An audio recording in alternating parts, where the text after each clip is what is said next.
and I just do 250 shows a year because I can't say no. And the minute I started saying no to things was the minute that I have more power on my life than I thought I did. Not every dream or path is perfect. You'll get those 2 hours or 1 hour, even it's 10 minutes of bliss that you look forward to all day. You just got to fight through that other shit that makes you feel like you need to give up. So what do you see that you're like, ah, shit, I shouldn't be doing this and I know better? What what are those then? Oh, drinking coffee all day cracks you out. Not drinking water, that helps. You got to, oh, fuck yeah. I regret a few things. Yeah. I used to say like, I don't regret a fucking thing. But yeah, of course, I regret some things. Like you got to take a step back from, the emails and the social media and judging yourself through all these other people to stay present in it. Welcome to the Collaborative Resource Hub by Wellness Provisions. Our mission is to bridge the gap between mental health, wellness, and music, specifically rock and roll. I'm Amy McBride, owner of Wellness Provisions, the most badass wellness business.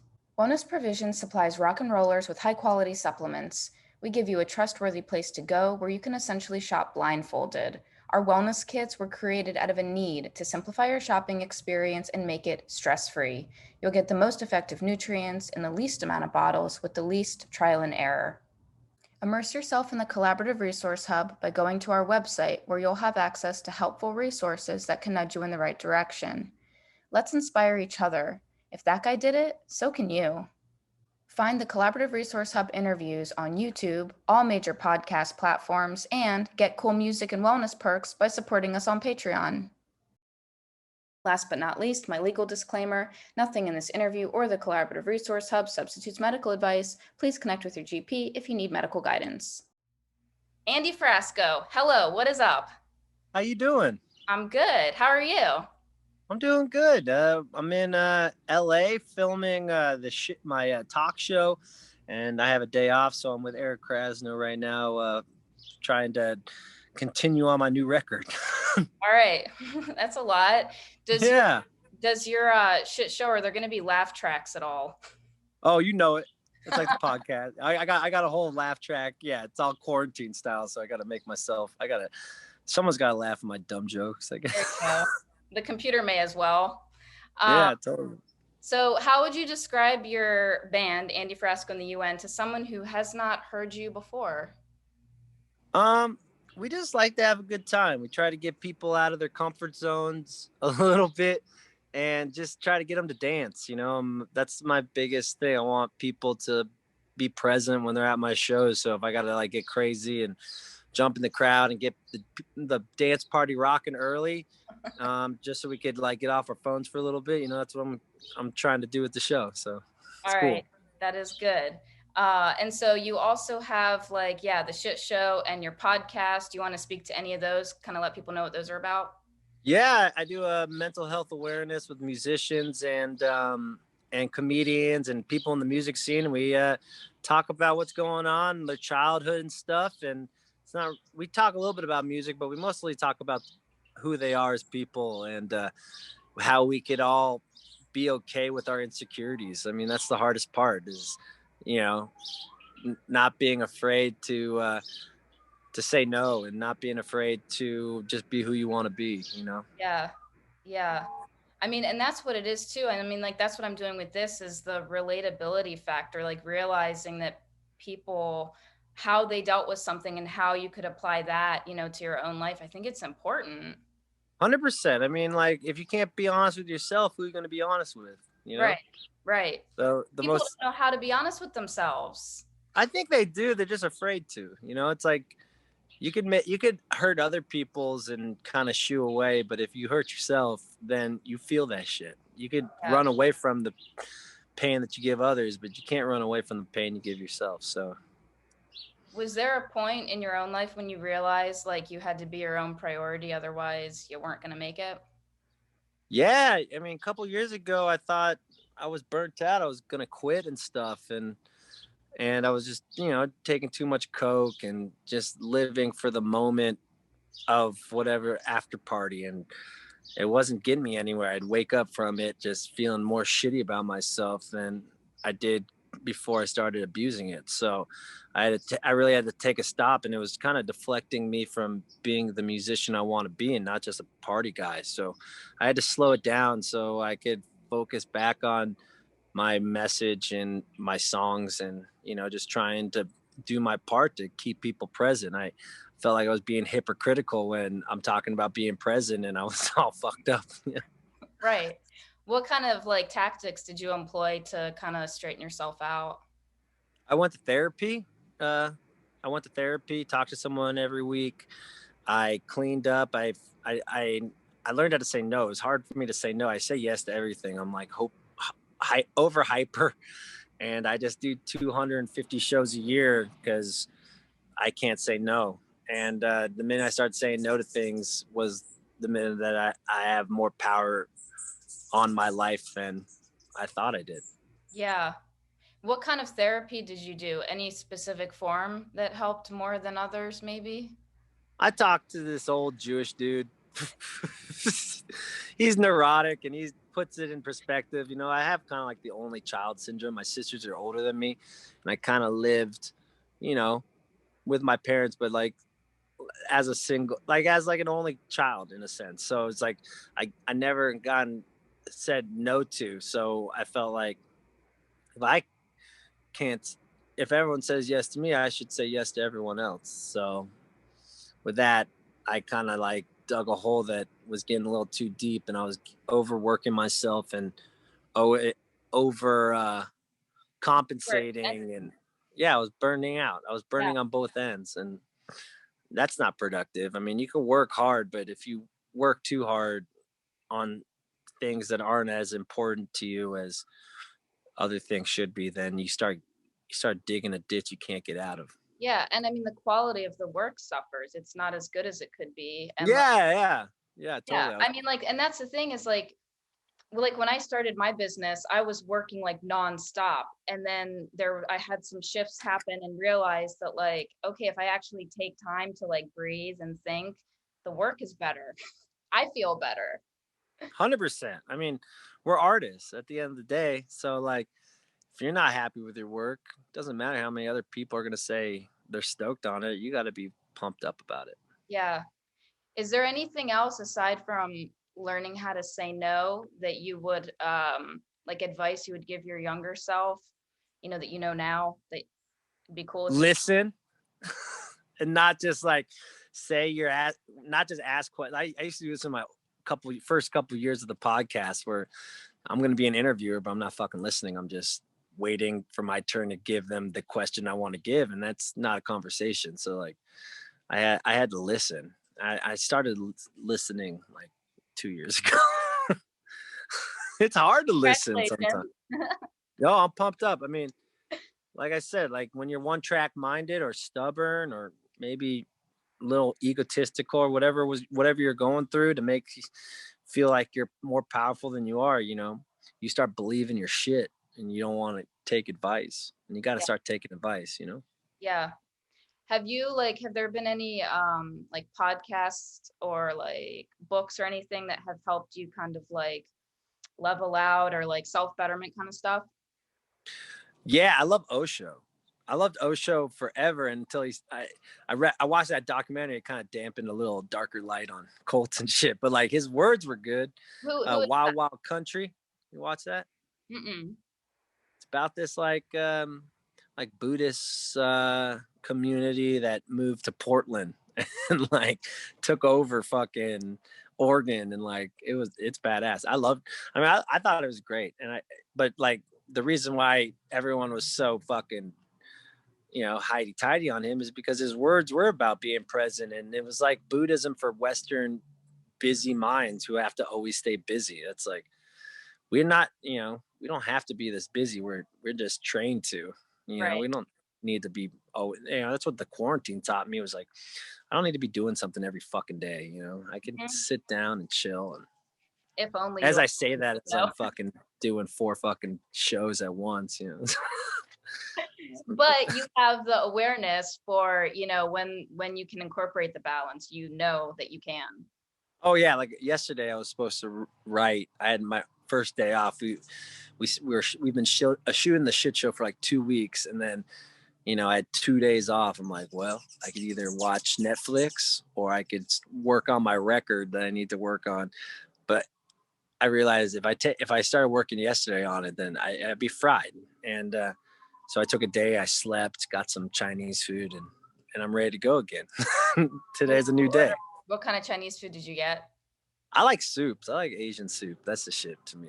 I lived in New York for a long time and near Chinatown. So like growing up, as a poor artist, Chinatown's cheap and you could get, and I just fell in love with Asian culture.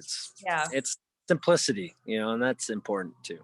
You like traditional ramen, it's like the pork. Oh, fuck yeah. Let's ride. So good. Yeah, dude, I'll fuck with that. We play in China and Japan every New Year's Eve. This is our first year we're not doing it. Oh, really? Yeah, we're normally there by now. Like probably in like a couple days we normally go. We've been playing China and Japan for like 7 years straight. Whoa. Yeah. Taught me a lot about Eastern philosophy. Taught me a lot about chilling the fuck out. Yeah. You don't have to be busy.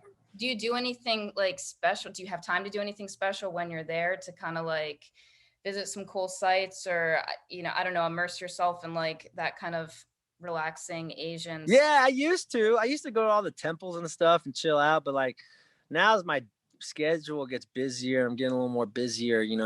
I used to spend like 2 weeks out there. Now we only spend like 3 to 5 days. Oh my God. So we'll fly like 18 hours to do the one show, get 1 day of sleep before and 1 day of sleep after, and then everyone goes home. So do you have like good like advice on musicians when they start touring again, how to stay on the level while they're touring? Like any good healthy habits that they could do? Oh, I'm the worst guy to ask for healthy habits, but like, okay, I think.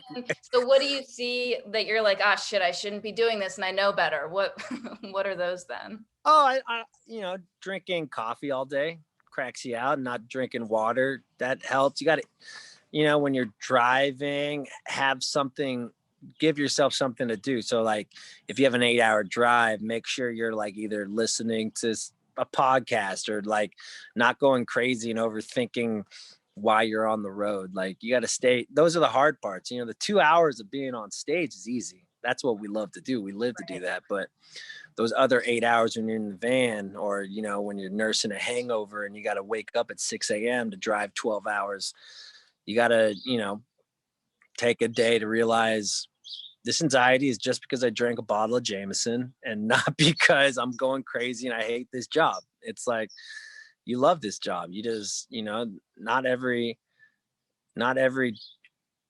dream or path is perfect. You'll get those 2 hours or 1 hour, even it's 10 minutes of bliss that you look forward to all day. You just got to fight through that other shit that makes you feel like you need to give up because maybe you're not making enough money, or you and your band fucking hate each other, whatever it is that you just got to take a step back and say, what's the bigger purpose here? We're all playing music together as a community and showing people that we can do it. So do you feel like having like a why, like a greater purpose is important to, like as a carrot on a stick to move towards? Yeah, I think having purpose keeps us alive.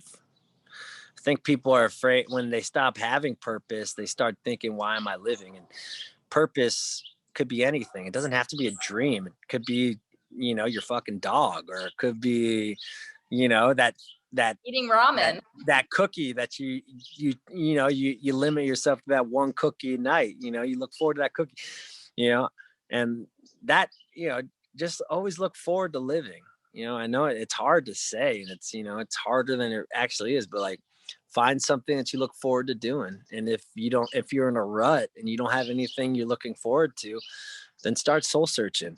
Go deep. You'll find something. You're just in a rut, Yeah, it exists. It is there. Yeah, it is. Because when we were a kid, we weren't thinking about that. True. When we were kids, we were like, oh, right now I want to go on the swings, or right now I want fucking ice cream.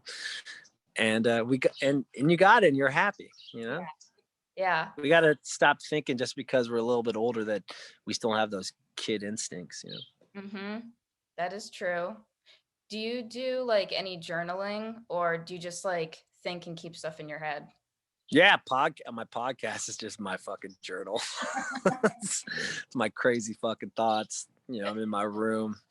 I do that first 10 minutes of every podcast where I'm just by myself talking about my week or whatever. I think that's my journal, Okay. you know, and, I'll write a couple things down of what, like during the week of, you know, what I've thought about to in depth the conversation I have in my head. But from there, it's nice to, you know, vomit your thoughts, because if you keep them in there, then it starts becoming like poison. Mhm.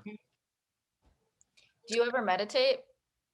Um, I meditate through alcohol. No, no, no. I. It's hard for me When to I black meditate like out. tradition. Yeah, when I black out, I meditate. I'm just really present then. Um, my meditation is when I got introduced to psilocybin. Okay. So like I used to I don't do as much, but I used to microdose for like 3 years, and that woke me up because I was never present. Even when I was on stage, I was thinking about the next show, or like, that's the hardest part about this career is you don't get to be present as much as you think you are, because every email you get is about something that's in the future, or every show that you get, oh fuck yeah, we're booking 2022 right now. I'm like, fuck, it's December. Like, what the fuck? It's like, let's focus on that. So it's like you gotta take a step back from the emails and the social media and judging yourself through all these other people to stay present. And if once I start doing that, I stopped like getting on Facebook a lot more. I'm still addicted to Instagram, but it helped me be present. Yeah. Drug or psilocybin helped me be present. Like I don't need that shit to have self-worth anymore.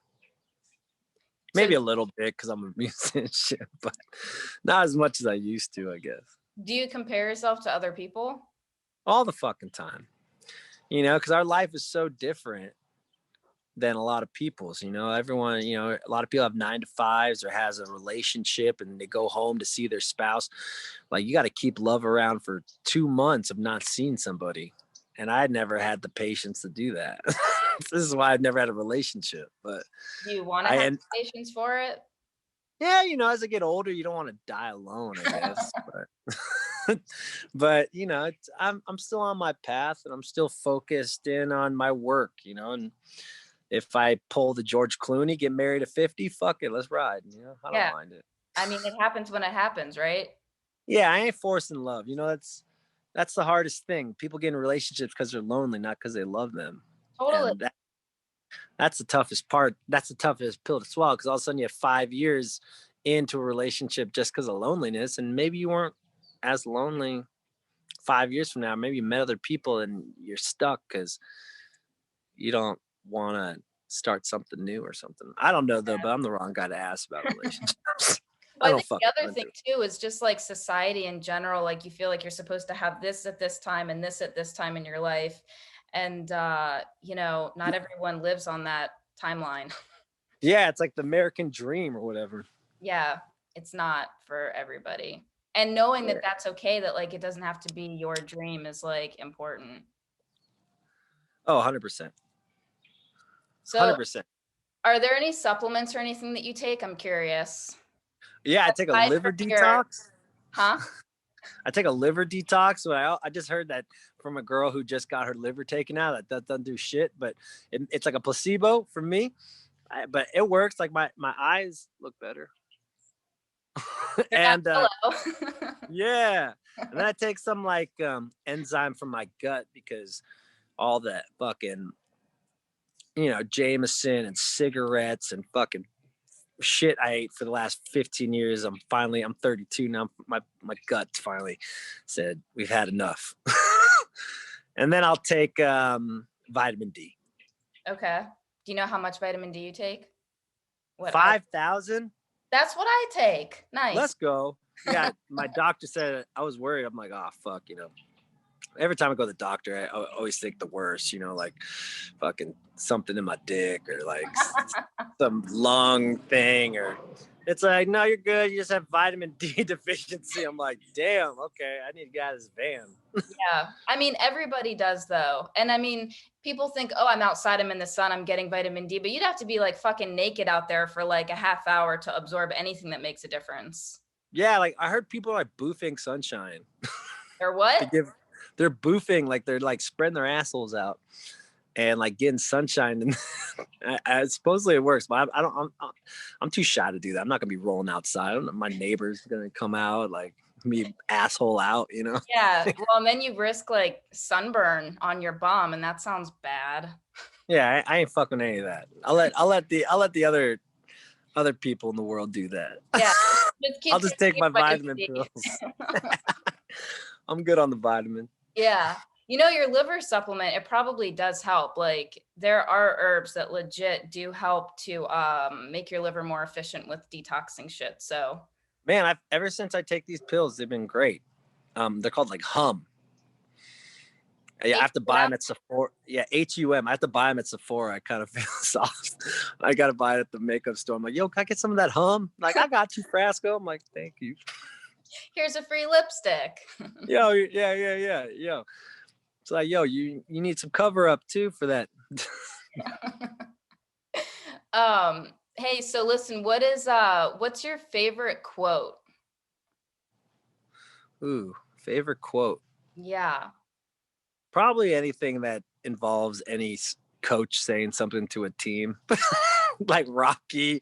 I love that shit. I love all those pump up, like when, or like, you know, I've been watching graduation ceremony speeches. Are you serious? Yeah. Every time I feel bummed out, I'll go put on like some dude. You need to own your life. Like they're pumped up. Like Like the valedictorian or like the celebrity that comes in and like says them to the class? I'll do both. The valedictorian is funny because you know they're always picking the smartest dude, you know, or the smartest chick, and sometimes the smartest chick does or guy, whoever, doesn't know what to say because they've been studying, they haven't lived. So like, I like hearing from the principal, like, we were you, I was wild as fuck, but you know what? I got out of the rut and I followed my dream. I love that shit. I that shit pumps me up. Are you gonna start doing like clips of those in your podcast? Hell yeah! That's my goal through the shit show. I get a monologue every night for the shit show now, so I get to do like a pump up speech. Do you dress up as a coach or anybody? Oh Or fuck yeah! I stare at the camera like, listen, America. Uncle Frasco got something to say. and then you empower them, and then the show starts.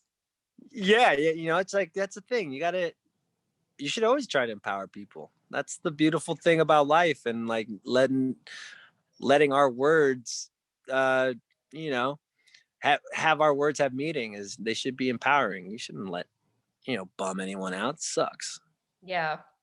Yeah. Be nice to people and want success for other people is important. Yeah. Stop drinking the haterade. Let people Right. live. I Yeah. used to be like that though too. I think everyone, a little jealousy, if you admit it or not. I used to be super jealous about people getting popular before I did or whatever, and it got me nowhere. It got me fucking just feeling bad, and like that's not in your control. Like, why are you judging your life over someone else's path? Like, Yeah. that's why we're all individual, you know? But I feel like too, like a buddy of mine, I mean, he's in music, he's been in music for a long time, and he just got like this record deal sort of thing, and he's 40. And he's like, Sick, congrats. yeah, it's awesome for him. And I mean, he's amazing, he's great. But he says he's upset that it didn't happen sooner. But he's dealt with major like mental health issues, substance abuse issues. So I told him, I was like, dude, if it happened sooner, you probably would have fucking killed yourself. Like you wouldn't have been able to handle it. So Oh everything yeah, happens at the right time. 100%. I mean, I'm not that I say I'm into whatever happens for a reason, but Mhm. it's also like follow the path that the universe gives you. You know, it's like, That's kind of like everything happens for a reason, though. you're right. Just in other words. Yeah, but it's like, yeah, exactly. So it's like, when I wanted to be successful, I wasn't. And then the minute I stopped trying is when I started getting successful. That's like a super weird like phenomenon that like when you stop trying, when you back off of something, it just shows up. Well, it's the same thing with love. It's the same thing with anything. Once you stop looking for it, the universe knows you want it, or you wouldn't lead your path there. Right. So you want it. All right, it's there. Yeah. Don't fucking obsess over it. Because it's just gonna fucking drive you crazy, and you're just gonna start judging yourself, and it's not good. Yeah. Do you have any final thoughts or words of wisdoms to pass on to people? I think that, enjoy the little time that we have here. Like, it's the birds are chirping. I'm out here. I'm not gonna blow up the spot, but hold on, where am I? But I'm at Eric Krasno's house, and like it's beautiful. And I haven't been back. I grew up in LA, and like to be back in LA and seeing all my friends from New York move out here and to have them have a taste of what I fell in love with, and it just makes me, I used to regret my roots or regret who I was, and it just made me who I am now. And I realized, so don't be scared to, don't feel bad about if you're a shitty person before, because you could always change. And you could be better if you want to, Yeah. And that's the thing. Like I look back when I was living in LA and I was, not the greatest. I was, just partying and just trying to fuck and shit. And I look at me now coming back to a town 13 years later and I'm a completely different person. And I see LA in a different light now. It's just beautiful. So it's like, don't be afraid to change, I guess. And be okay with who you were. 'Cause you're always moving. You're always going to change if you want to, Yeah. Do you believe in regrets? Oh, fuck yeah. I regret a few things. Yeah. I used to say like, I don't regret a fucking thing. But yeah, of course, I regret some things, like maybe going for a girl that I, or, that kind of regrets, or like not following my gut and just having someone guide me through life. Yeah. But you have forgiveness with yourself?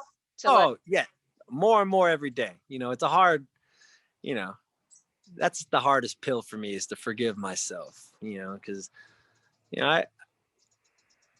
I've put people through the ringer. I know my friends and my bandmates.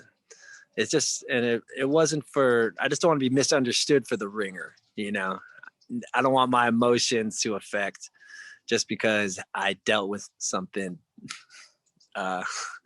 with emotion instead of thought. Right. I'm going to be judged for that. So, yeah. All right. Well, last question. What do you have coming up in 2021 that's exciting? Ooh, 2021. The shit show. The shit show got picked up by a television network, which is cool. So I'm a TV show host or whatever. And then I got a lot of great shows. We got a whole year of touring, and I get to go back on the road and hang out with the people, hopefully, knock on wood. And I got a couple singles coming out. I got one with Big Gigantic, and I got one with Eric Krasno. So I got music. I got, a full round of content to give the world that I am 100% behind. So I'm ready for it. Awesome. Well, far out. Yo. Thank you for making time for being here and chatting. And sorry I bailed last time. It wasn't my fault. I fucked up. This one I wasn't gonna bail, and then I just got in the studio and just, I'm ADD. Just I'll give you my number so you if you ever want to do this with me, you're like, Frasco, where the fuck are you? Yeah, and then I can like text you, come on, dude, you're half hour late. Yeah, I got you, girl. I'm down for the cause. I know you're doing good things for the mental health community, and I'm here to support any way I can. Thank you so much. Bye. Fuck yeah. Later, Amy. Have a good one. I know a man, he could give me therapy. What's the use of therapy?